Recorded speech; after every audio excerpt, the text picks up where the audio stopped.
Yo, what's good, guys? Welcome back to, I guess, a late night recap. Sure, let's call it that. All right, so Saturday is official. Well, not well.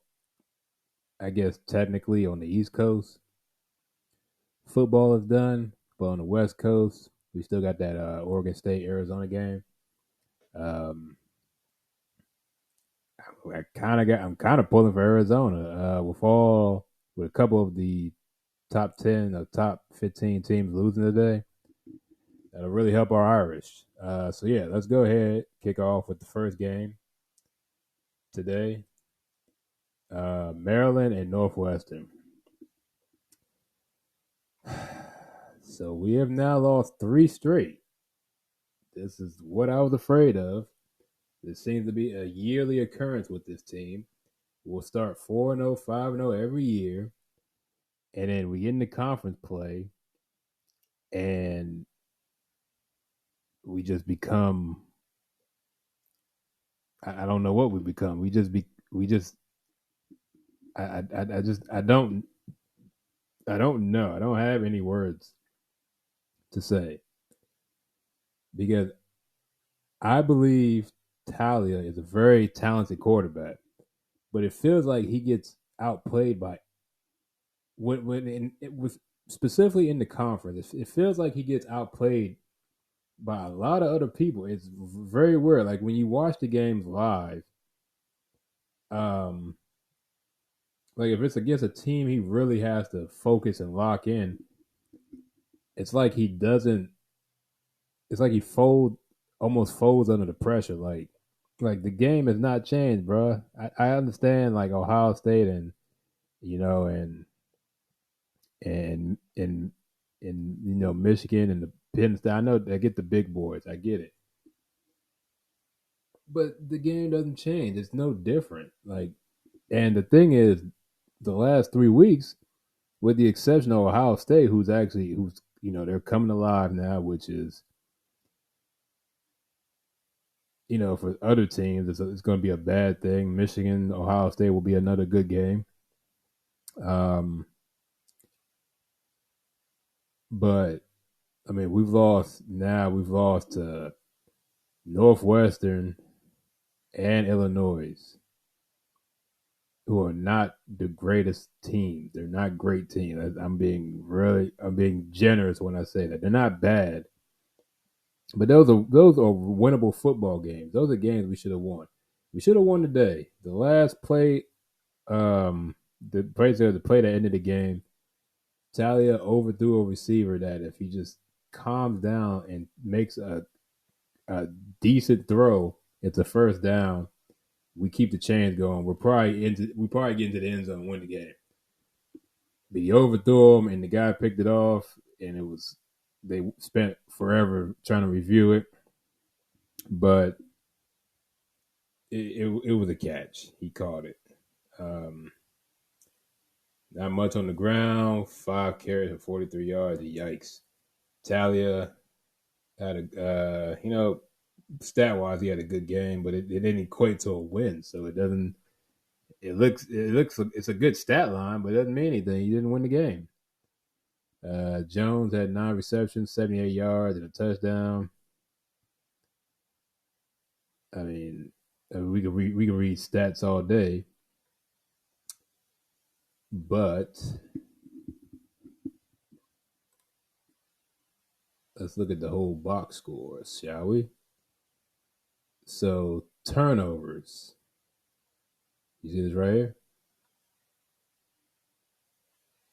We had two fumbles, lost one. Yeah, we had an interception. Nothing on this side. No interceptions, no fumbles. That's what kills you. Those two possessions could have been points. We lost the game by 7, by 6. Them two possessions could have been 2 touchdowns for all we know. Even 2 field goals, the game be tied. So turnovers are you got to protect the ball, man. You got to run the ball too. As a team, we ran for 117 yards, but no one really did anything that popped. You know what I'm saying? Prater had one carry for 36 yards, and that's about it. Roman Hemby's been quiet. He had 4 for 27 yards. I mean, Talia threw 47 times. That's way too many times for him to be throwing. And yeah. Receiving, we pretty much spread the ball around. Passing is not our issue. We can throw with the best of them. It's the running and defense. I don't know what it is. Like the last 3 weeks, these quarterbacks have been coming alive. Brendan Sullivan had an amazing game, very efficient, no turnovers. He got the ball around when he needed to, and he did his thing. Shout out to him. But man, this is getting very concerning now because we only have but so many games left. If we look at what we got left, these 2 losses really killed us. Because instead of us being 5-3, we should be 7-1. We should be 7-1 going into this Penn State game. And I already told y'all a couple weeks ago, the Penn State and Michigan game, even though they're at home, I give us a very low chance to win them games to begin with. And now with the 2 losses, and then you take these 2, if you chalk those up as L's, that puts us to 5-5. It's gonna get to a point the last couple of weeks where we're fighting just to be bowl eligible. Like, do you understand how bad your season had to turn out? You start out 5-0, and you're fighting tooth and nail at the end of the season just to be bowl eligible. And you got bowl eligibility. You only need 1 victory. No, they need 2 victories. They need 2 victories because FCS schools don't count as bowl eligible wins. They count as wins. They don't count as bowl eligible wins. So technically, we only have 4 wins, which means we need to get 2 wins in the next 4 weeks. So Penn State and Michigan, those aren't going to be wins. I'm telling you that right now. So we have to beat Nebraska and Rutgers to even have a chance at a 500 season, which is crazy. And the sad part, this Ohio State game was close for 3 quarters, and it just blew open in the 4th quarter. So, yeah, man. Yikes. Yeah, we're in some really big trouble, man. I never understood this move to the Big Ten. I get it from a financial decision, especially we have a pretty good basketball team. But football makes the bulk of your money. And we were never, when it came to football, we weren't even really all that. We were like middle of the pack in the ACC anyway. Like I said, basketball, there was no issue with that. We were always good. We were always in the tournament for the most part. We would at least get into the Sweet 16 when we got in there. No issues with the basketball team. The cross team is good. Soccer team is good. The women's basketball team is amazing. They're better than the men's team. They've had twice as much success as the men's team in the last 20 years. So it's everything but the football, which is football is the biggest moneymaker, and we're not good at it. So to move to arguably a better conference, it makes it even harder because the move was unnecessary. It's not like we weren't moving to the Big Ten doesn't really help us recruiting wise. We don't really recruit too far out west anyway. Most of our talent is from Maryland, Virginia, DC, Pennsylvania, like the eastern state up north, like your like your New Yorks and Jerseys and stuff like that. You might get a little sprinkling some Florida, maybe some of the Carolinas, but for the most part, most of our talent is like in state. Like I said, we got some guys sprinkled, every which way from around the country for the most. But like I said, for the most part, our squad is a lot of Eastern. I guess what do you call mid Atlantic school, mid Atlantic um mid Atlantic states. So I guess they're trying to push the brand out to like the Illinois, Chicago area, I guess, and maybe try to pick up some maybe like get some guys out of Michigan. I don't know, but I don't know, man. Anyway, let's get to the recap. I spent way too long on that on that I guess diatribe, soliloquy, opening monologue, whatever you want to call it. So anyway, let's get to the prediction stuff. So I predicted the game be 32-22. It's pretty close in the opposite direction. I said don't take the money line. Money line was Maryland by 14. I said I wouldn't take it, and I was correct. One, I didn't think they were going to lose, obviously, but two, I didn't think they'd win by 2 touchdowns. Over under was 48.5. I took the over, and they hit the over at 60. So cool. So yeah, I am done with that. That actually pisses me off because I was not thinking about the game since 3 p.m. today, basically, and then doing this recap, I had to think about this all over again. Another game we let slip down the drain. So anyway, all right, let's get to some good stuff. All right, so Notre Dame and Pittsburgh. Notre Dame, shout out to y'all, man. Y'all have been rolling the last 2 weeks. You beat the hell out of USC, who had to squeak by California, let's be real, they folded. They were up 16 points in the fourth quarter, and they folded. They keep some USC just keeps finding a way to squeak by everybody except for us. They couldn't get past us. That foolishness was going to end. They weren't going to keep doing that. Yeah, shout out to them, man. Excellent performance for the most part, except for you, Hartman. I'm gonna get to you in a minute. I'm not gonna crush him too bad, but I'm gonna get to that in a minute. So let's go to the full box score. Let's see. So the team we threw for 380. Steve Angeli came in for some scrub duty at the end.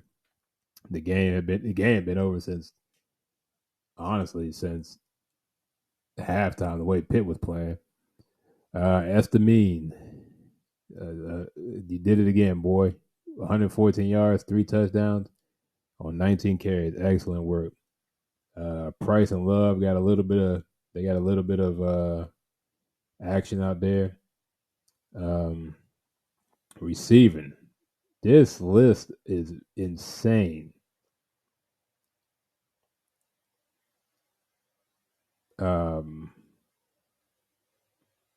380 total yards of receiving.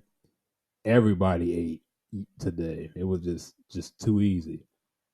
Uh, no turnovers with the fumbles. I'll get to that in a second. But we also had 4 interceptions. Ridiculous. We also had a punt return. We just did everything, man. The special teams, defense, offense is a full team effort. This guy right here, Christian, was that Velo? He had a rough day, and he threw a pick six too. Um, Yarnell came in, so scrub duty. That's why they got that 7. Other than that, um,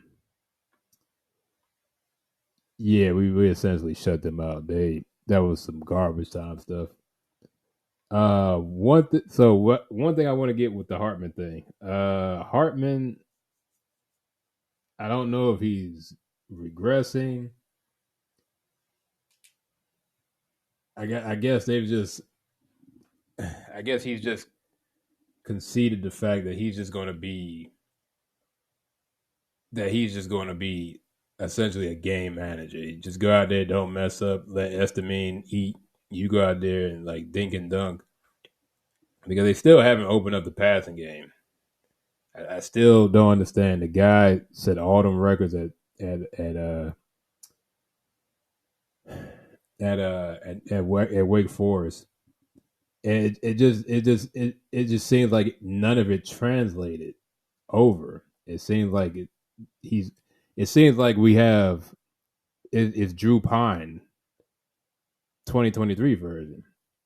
And I like Drew Pine. He did good for us. He got us. I think we were what 11-2, 10-2 last year.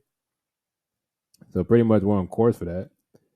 But we understood the quarterback situation. We weren't expecting no run and gun type of guy. We were physical, run the ball, play defense. That's what we did, and it got us. Oh no, we were I think not 10-3.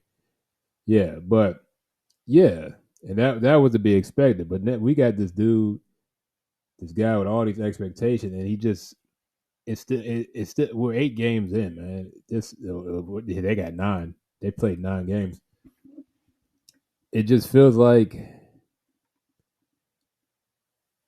I guess we'll just never get that the type of performances we expected to see in an Irish nation. But I mean, we won the game. I mean, at the end of the day, we just got to win the games. But it's a little concerning because this is another bad opponent. Like he hasn't really lit anyone up this year. I think there might have been some games early in the season, but even then, I don't think he really lit up Central Michigan and Tennessee State and whoever else we played. Um, but like I said, I can't get too up in them. Pause because because we won the game. We won handily anyway. It's not like his interceptions hurt us. It doesn't help. But yeah, let's go ahead and get to the game cast. Let's get to the recap. I had 40-23. That was completely wrong. I don't know what I was thinking. I underestimated them. I can't say I won't do it again because I got to look at the schedule, see what they got. I had the over under the money line was 20.5. I said don't take it. Again, if you need gambling advice, do not come to me. I can give you advice. That does not mean you should take it. You can, hey man, you take this advice at your own discretion. I make these picks for fun, and based on what I think is going to happen, that's how I decide if I'm going to take a money line or not. It means absolutely nothing because I don't actually play this stuff.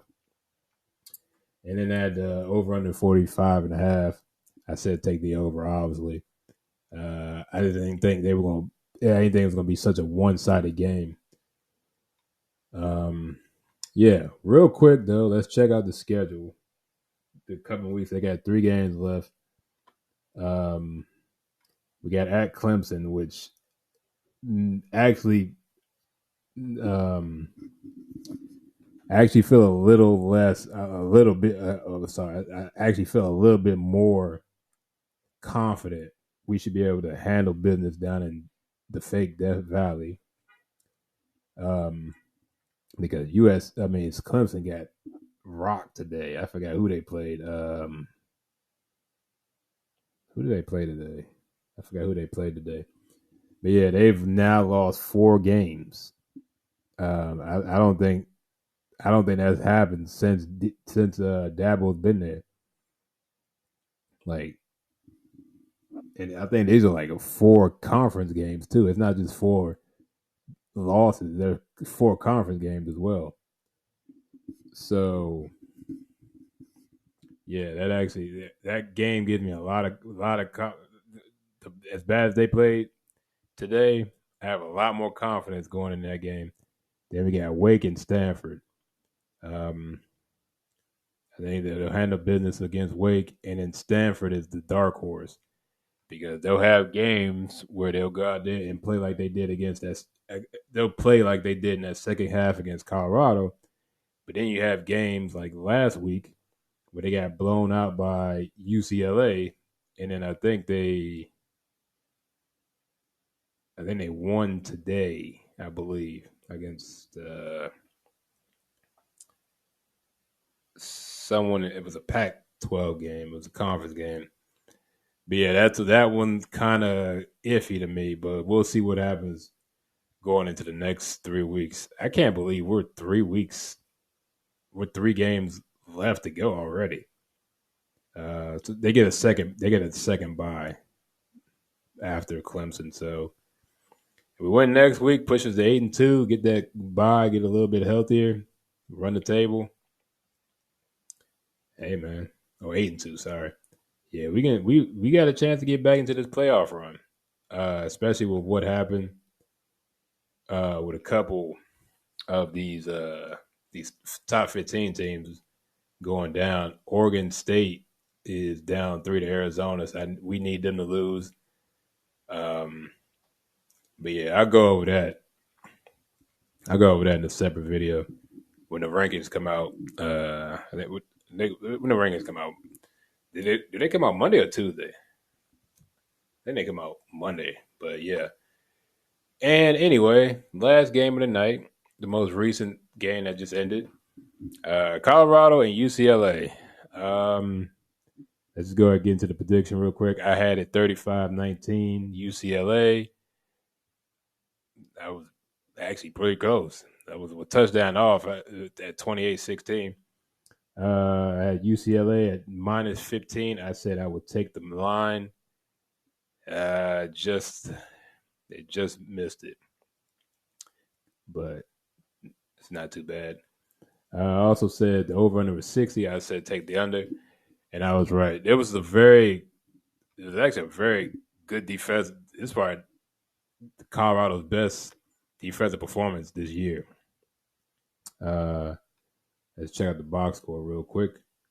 Sanders had 27-43, 217, and a touchdown that came late when the game was already well in hand. Running the ball is non-existent once again. Was this 13 carries, 20 for negative 20 yards? I hate that they count sacks as rushing yards. That's so stupid. Passing game, it's pretty spread around. Xavier Weaver led with 86 yards. They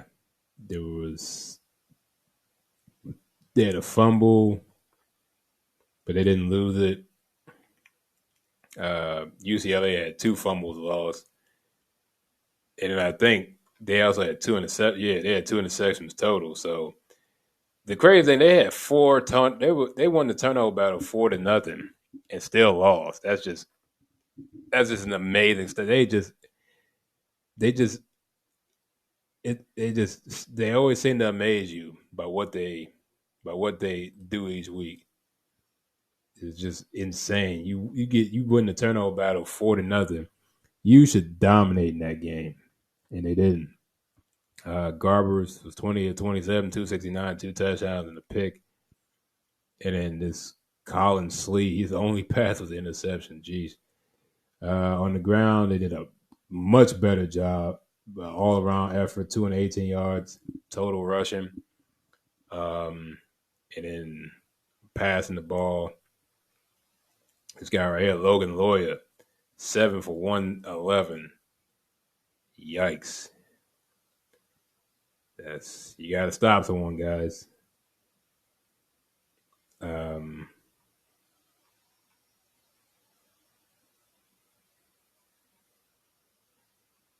what TOT? What is that? I don't know what TOT is, but it's a lot.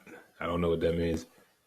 Uh, they had more tackles, I guess, and Travis Hunter, he had 2 interceptions, balled out on defense. But I mean, that's about it. That's all you can really say about them. This team is really Shador or bust, which I don't know, man. You would think with all the sacks and hits he take, at some point it's like they can't think the team. Oh shoot, Oregon State scored. Um, it's like they can't think of nothing to do. The I don't know, put a band-aid on that offensive line. I'm not saying like surgery is out of the question right now. You don't have time. You're just gonna have to put some gauze and a band-aid and see what you can do and some duct tape and try to hold this together for the next 4 games.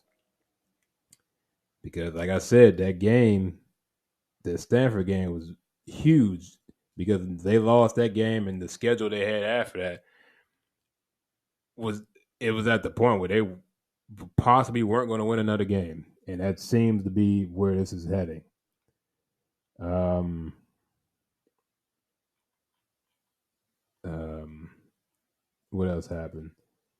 Also, the thing with Shiloh, so he got hit with a targeting call, and he got thrown out of the game. I didn't think it was targeting. It was clearly led with his shoulder, but I guess the crown of the helmet hit the bottom of the other dude's chin, which is clearly that's inadvertent.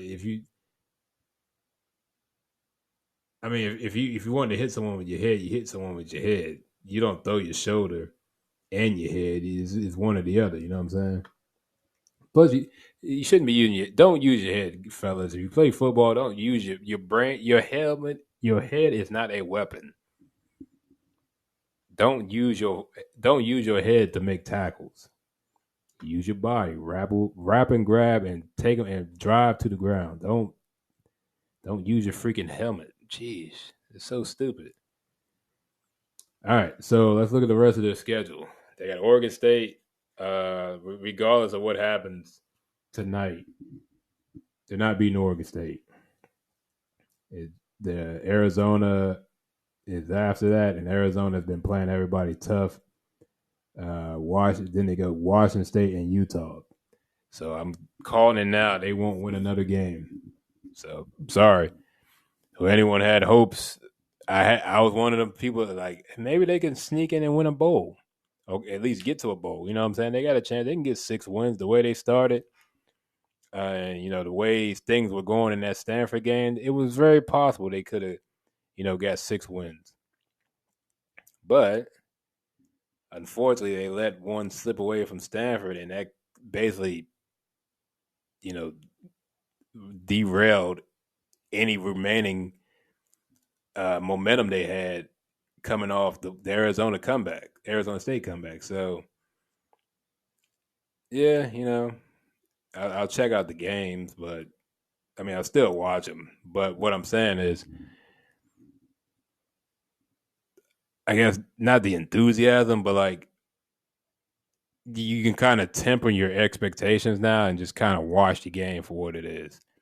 Um, Even Utah, they came off that big loss to Oregon, but Oregon is just killing people, man. So I can't, you can't even be mad at that.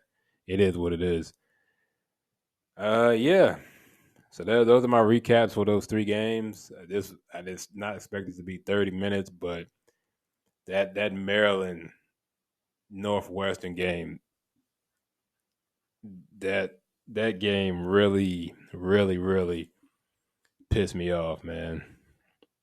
But yeah, Thank you for watching. Hope you enjoyed, and see you later. Peace.